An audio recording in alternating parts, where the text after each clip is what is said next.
Vatican City is a sovereign country surrounded by Rome. It was formed in 1929 after the Lateran Treaty to bring an end to the political and religious turmoil between the Roman Catholic Church and the Kingdom of Italy. With an area of only 0.44 square kilometers and a population of 825 people, the Vatican is the smallest country in the world.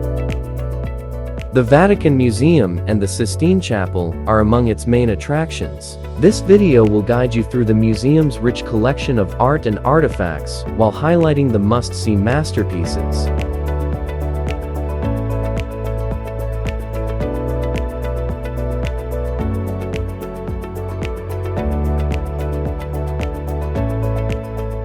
After passing through the security checks, we proceeded to collect our audio guide, then took the escalator to the museum.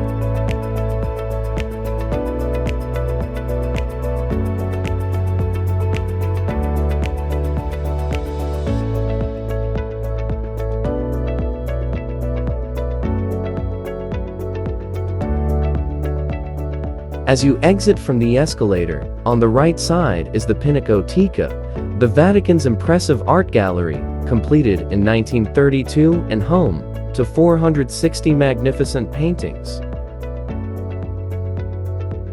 On the left, you'll find the Pinecone Courtyard, leading towards the main part of the museum. We will begin by exploring the Pinacoteca Courtyard to admire the beauty of the Vatican's secret garden. Additionally, from this vantage point, we can catch a glimpse of St. Peter's Basilica dome. This area was once the secret garden of Paul III. It is located in front of the art gallery, Pinacoteca. A large fountain stood at the center, surrounded by young orange trees in terracotta pots. After the Pinacoteca Courtyard, we walked back to where we entered and turned right towards the Pinecone Courtyard.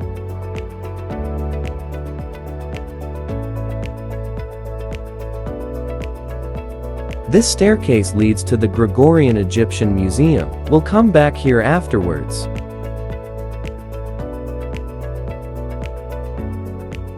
This is the Pinecone Courtyard. Its name is due to the huge bronze cone in the courtyard. Once we entered the courtyard, we saw a golden globe in the center, known as the Sphere Within Sphere, created by Arnaldo Pomodoro. We walked towards it to have a closer look.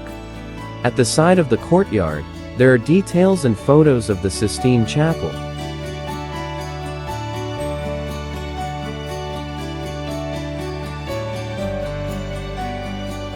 The Sphere Within Sphere is a circular bronze sculpture designed by Arnaldo Pomodoro, depicting two interlocking spheres that symbolize the emergence of a new world from the old. It was built between 1979 and 1980. And donated to the Vatican Museums in 1990.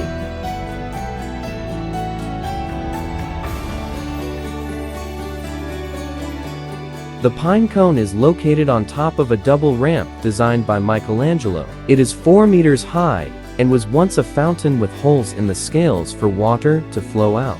It was built in the 2nd century and symbolized eternal life. The lions at the base of the structure are from Egypt. They are the remnants of the first Egyptian museum in the world, which was owned by the Pope.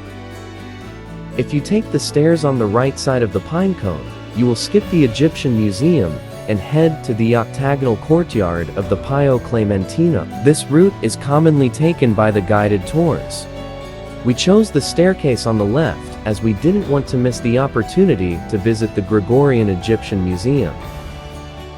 The Gregorian Egyptian Museum was founded by Pope Gregory XVI in 1839, who had great interest in Egypt. It consists of 9 rooms that features artifacts from ancient Egypt that were brought into Rome, as well as the collection from Hadrian's Villa Adriana. This is the room of epigraphic artifacts, which include inscriptions and hieroglyphs carved onto the stone and other materials. These artifacts offer an insight into the Egyptian language. The Room of Funerary Customs is our favorite section of the Egyptian Museum. It has a mesmerizing collection of ancient funerary artifacts and mummies wrapped in intricate linen bandages. providing a fascinating glimpse into the elaborate burial rituals of the ancient Egyptians. One of the most interesting displays is the Book of Death, a papyrus manuscript adorned with intricate hieroglyphics and illustrations, offering a profound insight into ancient Egyptian beliefs about the afterlife. This is the sarcophagus of Anat, found at Deir el-Medina in 1196 BC.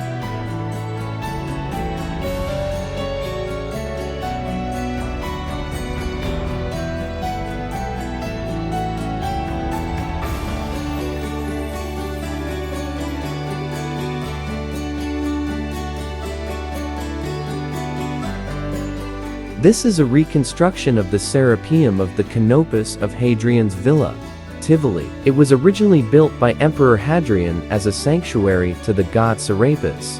This marble statue depicts a man called Antinous who was the lover of Emperor Hadrian. He was drowned in the Nile River, and Hadrian had his craftsmen created a statue.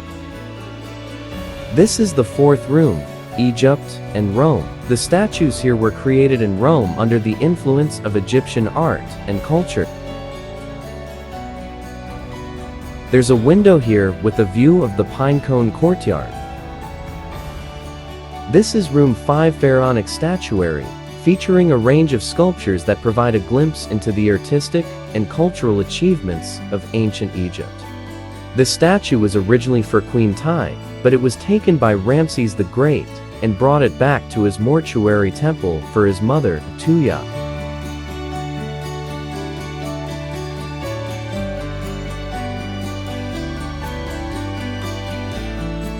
The remaining rooms of the Egyptian Museum didn't capture our interest, so we quickly made our way through, hoping to arrive at the Sistine Chapel before it got too crowded. After touring the Egyptian Museum, we arrived at the Pio Clementino Museum, the largest section of the Vatican Museum. It is named after Pope Clement XIV, who in 1771 acquired the Mattei and Fusconi collections and Pope Pius VI.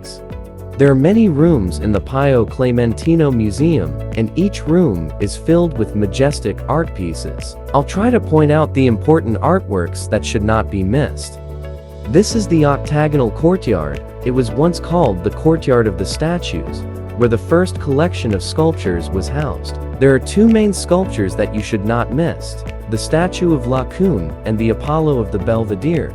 This is the place where the statue of Apollo Belvedere stood. Unfortunately, we couldn't see. It was under preservation works. This marble sculpture depicts the Greek god Apollo in a moment of triumphant poise. It is one of the best-known sculptures. The original forearm is missing, but its position reveals that he has shot an arrow. With the mantle draped over his back, his muscular and toned body was beautifully displayed. The next statue depicts the river god of Florence, Arno. It dates from the time of the Emperor Hadrian and was inspired by Greek statues. This is another sculpture to look out for. The statue was discovered in 1506 and brought to the Vatican. It has an interesting story behind it. The Trojans believed the war was over when they received the Trojan horse from the Greeks. However, priest Laocoon warned that the horse would be their downfall. Goddess Athena, who sided with the Greeks, then sent two serpents to kill Laocoon and his two sons.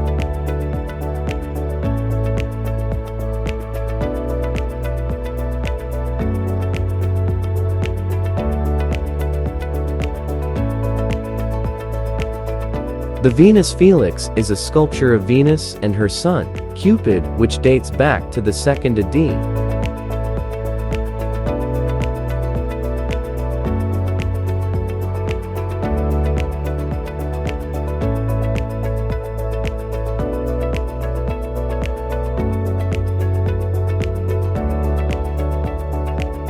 After exiting the courtyard, we entered two rooms filled with statues of animals. This is the Hall of the Animals, which was set up under Pope Pius VI in 1775 to 1799. The idea was to create a stone zoo.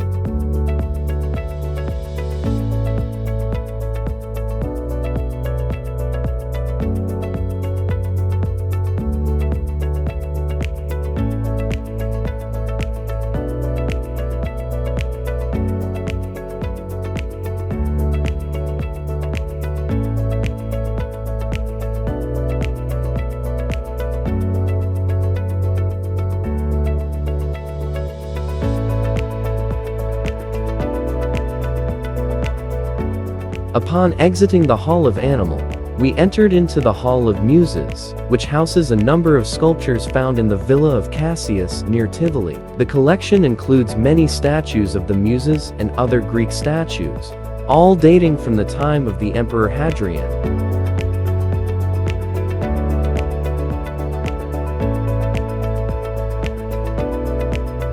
This is the famous Belvedere torso. Its details to the human body and the powerful pose was highly admired by artists during the Renaissance period. It served as a model for many of Michelangelo's figures in the Sistine Chapel. The statue was found in Rome in the late 15th century and was added to the Vatican collections around the 1530s. The identity of the figure was unknown, but the inscription on the base indicates a Greek sculptor named Apollonius, son of Nestor, who worked in Rome during the 1st century BC, as the artist who created it. Before I move on, did you notice the red tags at the base of some artworks? This is the audio guide reference number.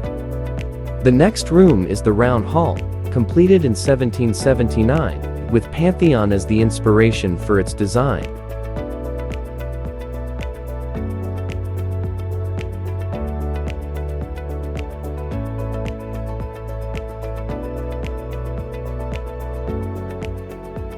When we entered the hall, the huge statue of Antinous appears before us. Antinous was the lover of the Emperor Hadrian, and he was drowned in River Nile. After his death, Emperor Hadrian had his craftsmen created many statues of Antinous, and this is one of the statues.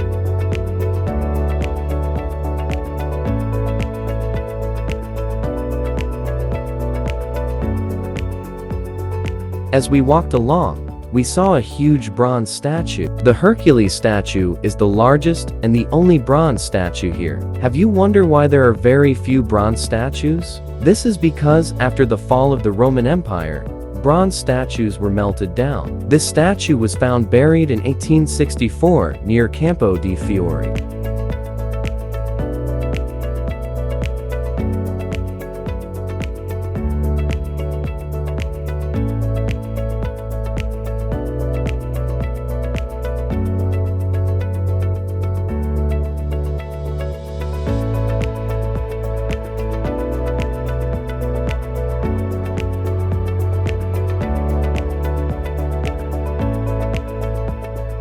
The floor is made up of mosaics from ancient Roman villa in Atracal in the 3rd century AD.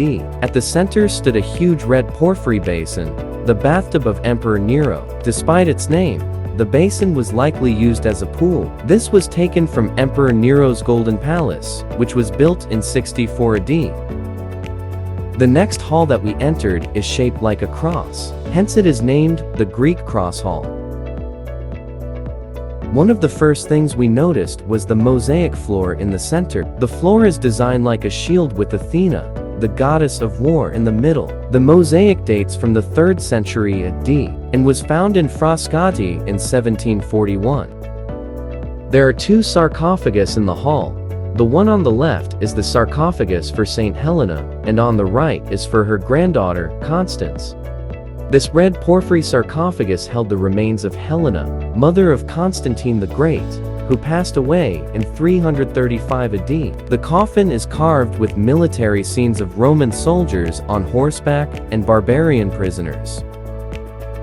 We have now reached the end of the Pio Clementino Museum. We need to climb the stairs to the 2nd floor to continue our walk to the Sistine Chapel.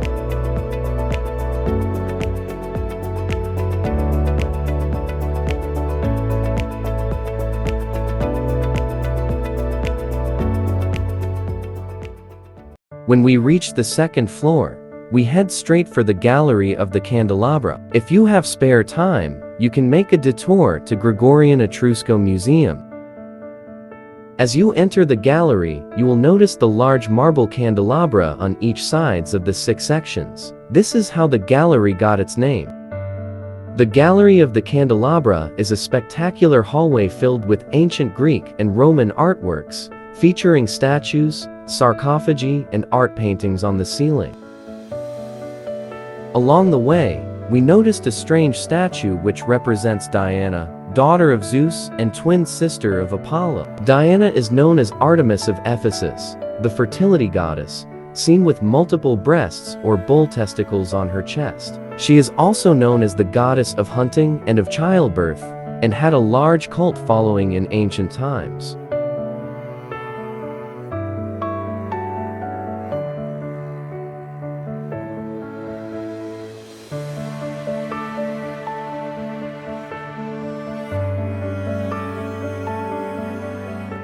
As we walked, we also noticed the floor is fenced off. This is the coat of arms of Pope Leo XIII. The blue color marble contains the precious stone lapis lazuli, which could only be mined in a remote region of Afghanistan.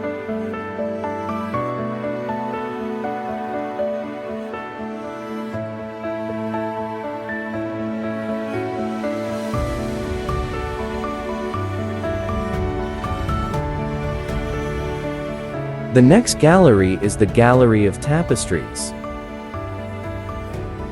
Tapestries are made of wool, silk, silver, and gold threads, and became popular in the 14th century.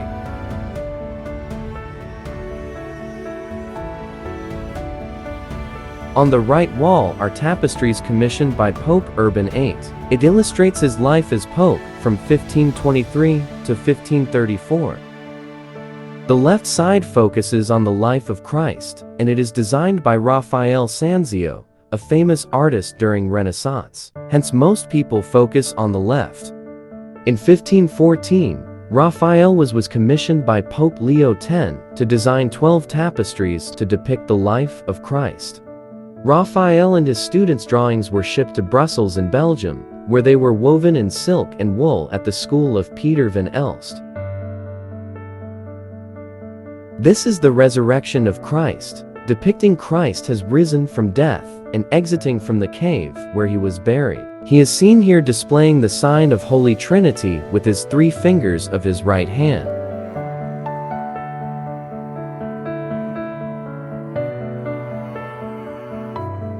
We are now approaching the famous Gallery of Maps. It was commissioned by Pope Gregory XIII and created by Ignazio Danti between 1580 and 1585. The first thing that caught our attention wasn't the maps on the wall but the ceiling. The ceiling is stunning. We kept looking at it while walking. The 120 meters long ceiling is decorated with stucco and gold leaf. No wonder it is so bright and shiny.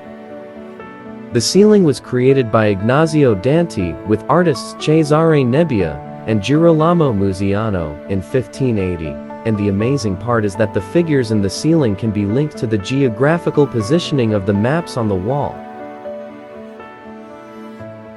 Above the doorway is the coat of arms of Gregory XIII with a golden dragon on a red background. There are 40 maps detailing the Italian regions and the possessions of the church at the time of Pope Gregory XIII, from 1572 to 1585. At the end of the gallery, there are 2 maps of Italy. One depicts ancient Italy and the other depicts Italy in the 16th century.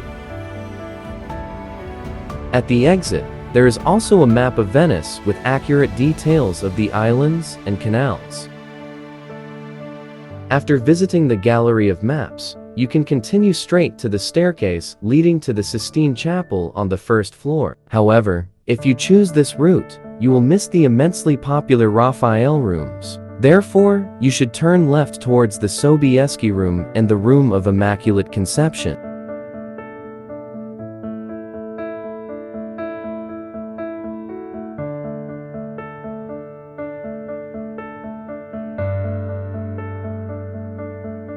This is the Sobieski Room, and on its left is a huge painting called The Liberation of Vienna by Jan Sobieski. In 1683, the Ottoman Empire besieged Vienna with the aim of conquering Western Europe to destroy the Catholic Church. The Polish king, Jan Sobieski, withstood the siege for 2 months and defeated the Turks in the Battle of Vienna, hence safeguarding Vatican from the Turkish forces. We have now entered the room of Immaculate Conception, dedicated to Virgin Mary. The Immaculate Conception refers to the dogma that Virgin Mary conceived untainted by any original sin. The hall is decorated with frescoes that depict the life of the Virgin Mary, including scenes of the Annunciation, the Visitation, and the Nativity.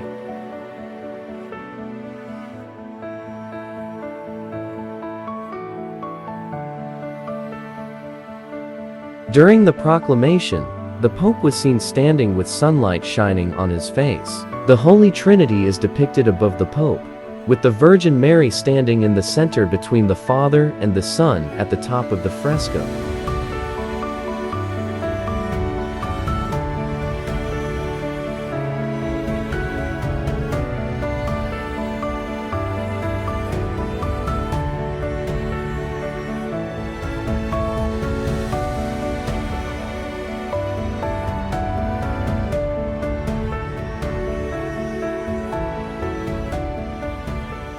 The next four rooms that we were heading to were designed by Raphael, along with Leonardo da Vinci and Michelangelo. They were the greatest artists of the Renaissance period from the 14th to 17th century.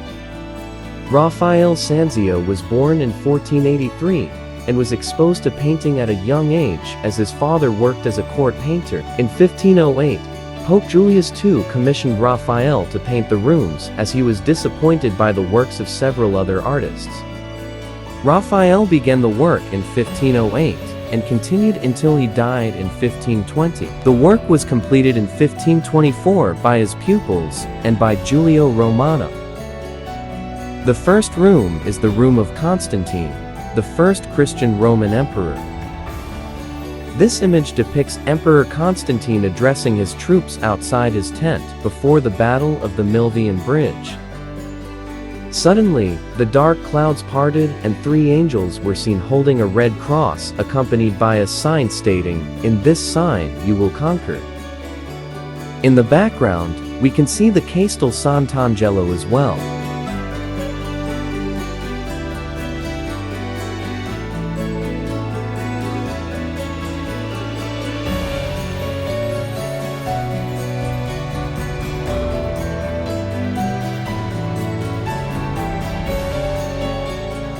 This is the most famous fresco in this room. The Battle of the Milvian Bridge, fought in 312 between Constantine and Maxentius. Despite facing a large force, Constantine won the battle and was depicted in a gold armor riding a white horse. He was also accompanied by three angels in the sky. On the right, the defeated Maxentius was sinking into the Tiber with his horse.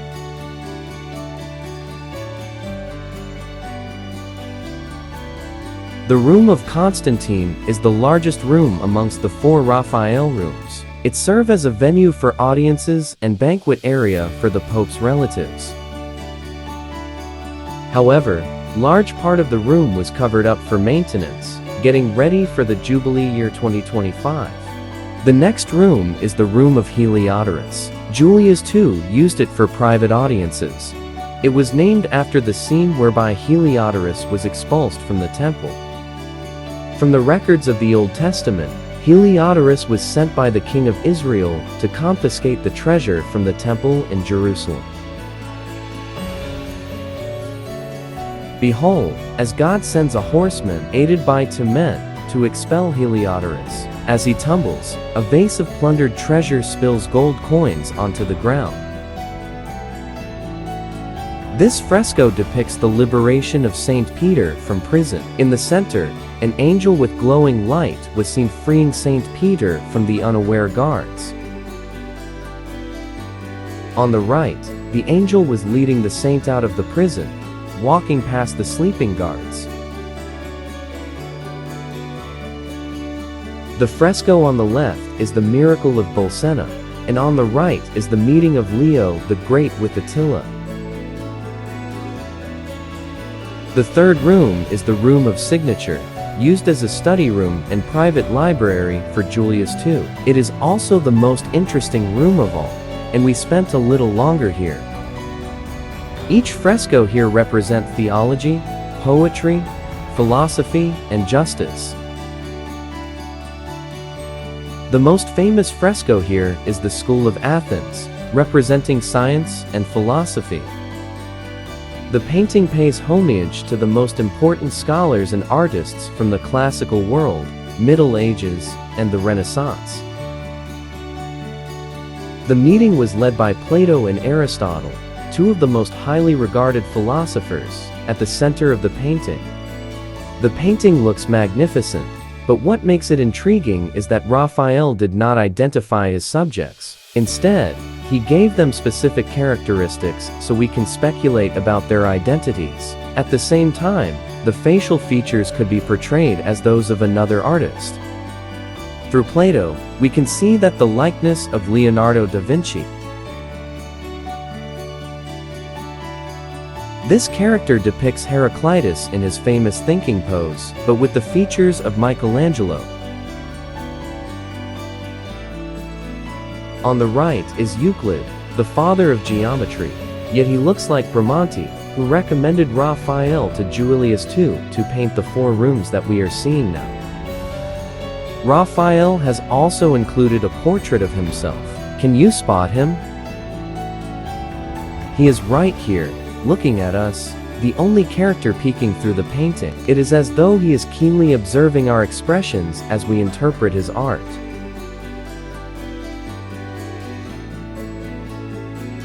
The next fresco to look out for is the Disputation over the Blessed Sacrament. Christ, wearing white robes, was accompanied by Virgin Mary and John the Baptist. His raised arms displayed the wounds inflicted on him during the sacrificial death on the cross. The ceiling was also designed to connect with the scenes below them, the allegorical figures of philosophy, poetry, theology, justice, and were depicted in the 4 circular paintings. At the center of the ceiling is the Julius II coat of arms. The 4th room is the Room of Fire in the Borgo, painted between 1513 to 1517. This was used as the highest court of Curia by Julius II, but was transformed into a private dining room under Leo X. The room was named after this fresco, The Fire in Borgo. The fire took place in 847, during the reign of Leo IV. The fire started in Borgo neighborhood between St. Peter's Square and Castel Sant'Angelo. On the left, Aeneas, the mythical Trojan prince, was carrying his father, Anchises, out of the burning building.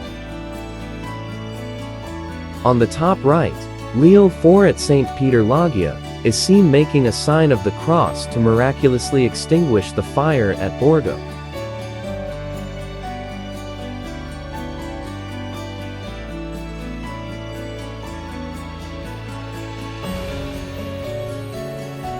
After the Raphael Rooms, we took the stairs down to the Sistine Chapel. The Sistine Chapel was originally known as Cappella Magna, and it was dedicated to Saint Mary Assumed in Heaven. The Sistine Chapel gets its name from Pope Sixtus IV, who commissioned its construction in 1473 to 1481. The Sistine Chapel exterior looks drab and more like a fortress. At the time of its construction, the Ottoman Empire was threatening to overrun Europe, hence the chapel exterior was built like a defensive fortress. During the reign of Sixtus IV, a team of Renaissance painters created a series of frescoes depicting the life of Moses and the life of Christ. The north wall depicts the life cycle of Moses, while the south wall depicts the life of Jesus. The original ceiling was a starry blue sky with glittering golden stars, and was replaced by a new fresco in 1508 after cracks appeared in the vault. Michelangelo initially refused the task, as he viewed himself as a sculptor rather than a painter. However, he finally relented, but only if he had full control, and he proposed to paint the Old Testament scenes on the ceiling. 24 years later, in 1536, Michelangelo was again tasked to repaint the Sistine Chapel. This time, it is the altar wall, the fresco of the Virgin Mary, and first scenes from the life of Moses and Jesus were replaced by the Last Judgment. This is how the Sistine Chapel looks like after the transformation. The ceiling fresco, which depicts the 9 scenes from the Book of Genesis, were painted by Michelangelo between 1508 and 1512. The scenes are divided into 3 sections. The first 3 paintings depict the creation of the heavens and earth. The next 3 paintings show the creation of Adam and Eve and their expulsion from the Garden of Eden. Finally, the last 3 paintings narrate the story of Noah and the Great Flood. Michelangelo started off from the entrance and painted the story of Noah before the rest. The figures of the Noah stories appear smaller than the rest. This is because Michelangelo realized that he needed to start making the figures bigger so that you could see them better from the ground floor.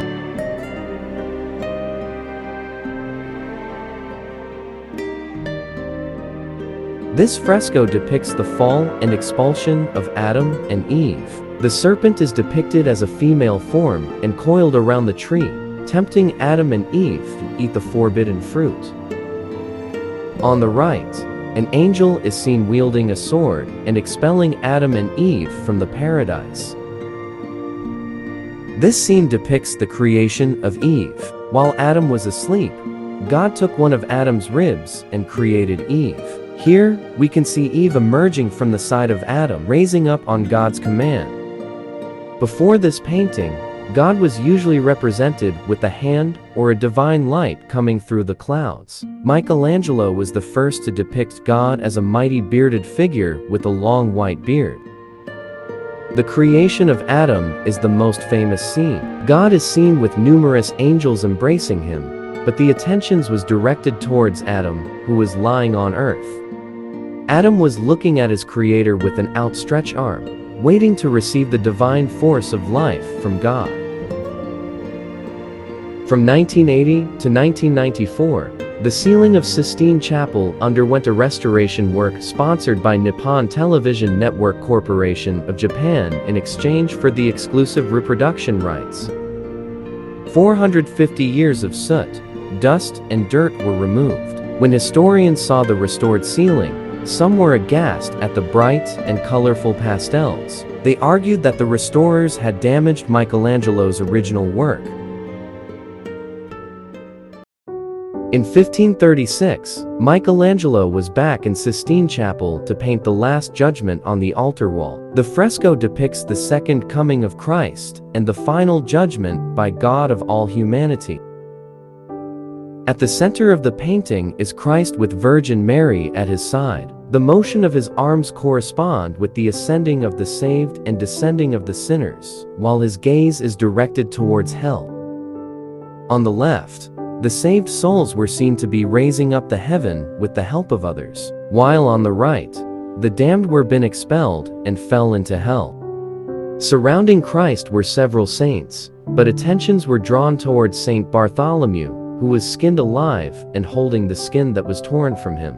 The face on the skin is usually recognized as being a self-portrait of Michelangelo, reflecting his pessimism during his old age. Michelangelo's huge paintings contain some 390 figures surrounding Christ, and most figures are naked. During a preview while the work were still in progress, the papal master of ceremonies, Biagio di Cesena, expressed his dissatisfaction and commented that the naked figures were shameful.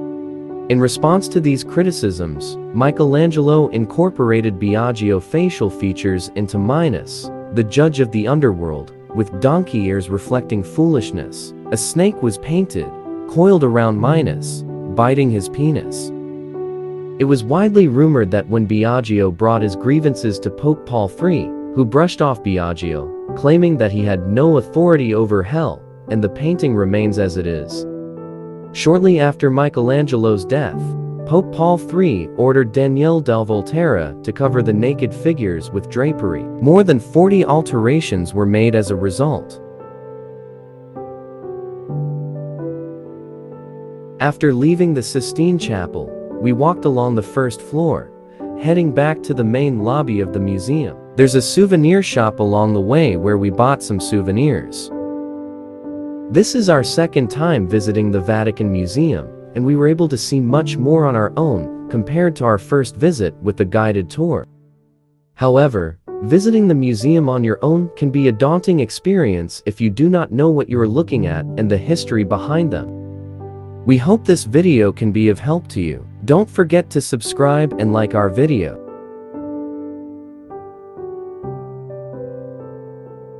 If you still have time, the Braccio Nuovo is on the right side along the main corridor. No visitor will leave the Vatican Museum without taking photos of the staircase.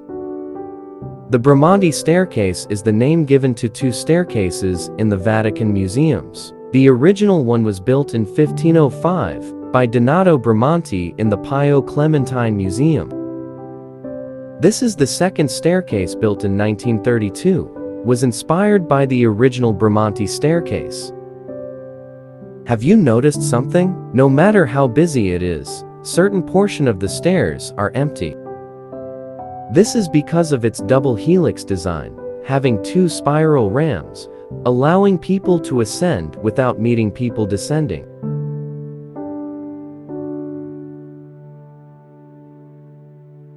This is the route we took during our first visit many years ago with a guide. The tour included a shortcut to St. Peter, which saved precious time. While the tour was good, we were left wanting to see more. This map is also useful for tourists who wish to visit the Sistine Chapel as soon as the museum opens at AM, before continuing their tour. This is the route we had taken today on our own. We were able to see almost all the important artworks.